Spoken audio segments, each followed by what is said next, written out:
authority informed the committee that it intends to allocate 2 million Ghana cedis as support to needy patients who are suffering from kidney diseases and undergoing dialysis treatment. According to the authority, the support will go a long way to cushion the poor and the needy who need dialysis service, but finds it extremely burdensome to pay for the cost of the service.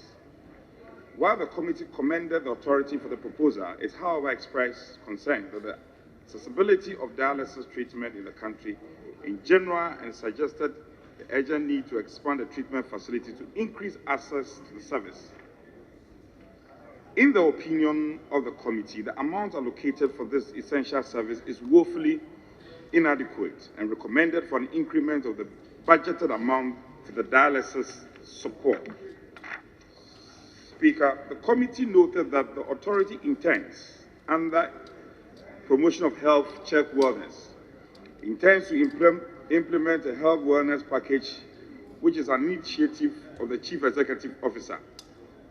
Speaker, the initiative will allow subscribers of the National Health Insurance Scheme undergo basic vital checks on their birthdays. An amount of 3 million has been allocated for the exercise. The package is designed to offer NHIS members access to essential health assessments, which will potentially include vital checks such as blood pressure, heart rate, temperature, and others. Speaker, in conclusion, the committee, having thoroughly examined the distribution formula for the National Health Insurance Fund for the year 2024, believes that the formula has allocated fairly the resources across the various levels of health in line with government's objective to deliver accessible and affordable health care to all Ghanaians. The committee therefore recommends to the House to adopt this report and approve the sum of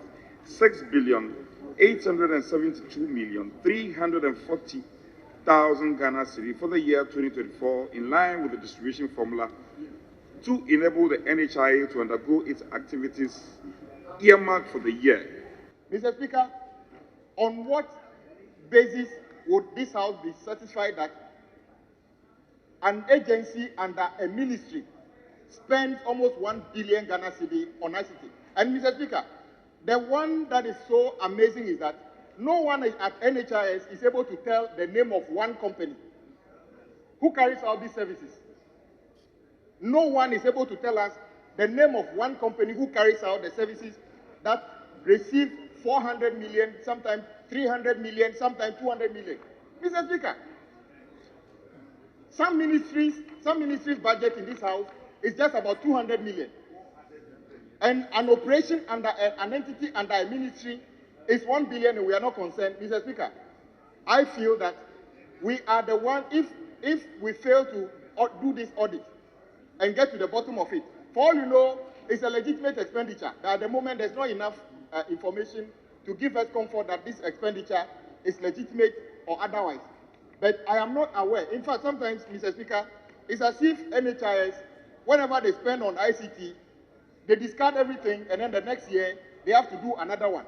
Every year, buying computers, every year, doing data connectivity and everything, Mr. Speaker, I think there's something wrong with it. So, Mr. Speaker, I am really concerned about the amount of money NHIS spends on ICT-related things. And I will not call it secrecy, the convoluted nature of this contract. It's as if they are even recurrent contracts that are ongoing. Nobody knows whether it's a 5-year contract, whether it's a perpetual contract. But this is Parliament.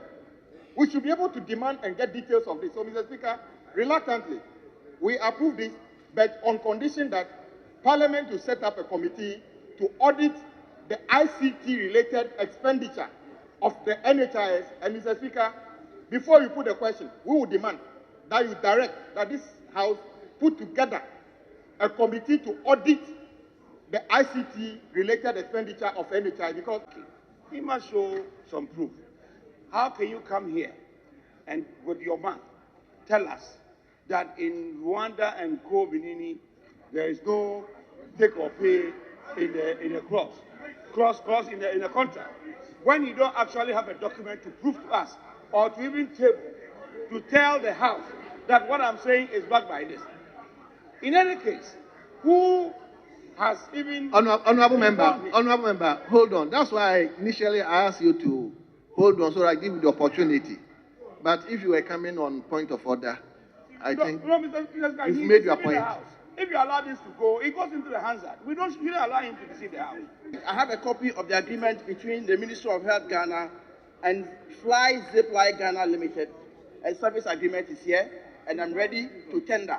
And the Speaker, the particular reference I am making, and with your permission, I quote, provision the clause 6.3.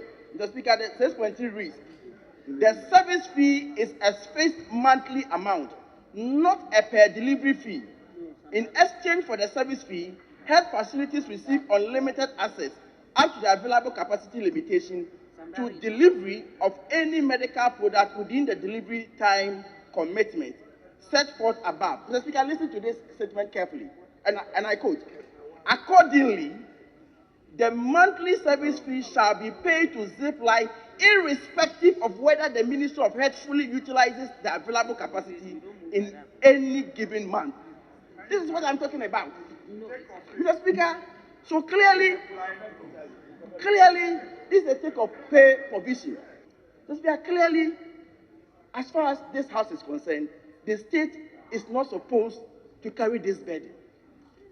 And as I speak to you now, Mr. Speaker, we, as a state, we are footing this bill. Not only are we footing the bill, an amount of not less than 70 million Ghana cedis has been allocated. Mr. Speaker, quite apart from that, what even hurts me most is the provisions in that agreement. Whether you fly a drone or not, we are paying. Mr. Speaker, we don't even know the kind of things they are flying. Sometimes they even fly paracetamol syrup just to do more deliveries. And so we must be concerned, Mr. Speaker. We must be concerned. And there must be a committee to probe into this matter, Mr. Speaker. Everywhere in the world, you can spend money to build your IT infrastructure. But must you repeat the same expenditure every other year? Whether it's e-pharmacy or whether it's a call center, whether it's emergency supply services as in Zipline. You are going to spend, as was observed by the Honorable Whip, 1 billion Ghana cedis on IT infrastructure. And Mr. Speaker, it's important that we conduct a forensic audit, 1 on Zipline and 2 on the IT infrastructure of NHIA, in order to ensure value for money. You cannot every year spend 80 million on IT. The following year, 80 million on IT.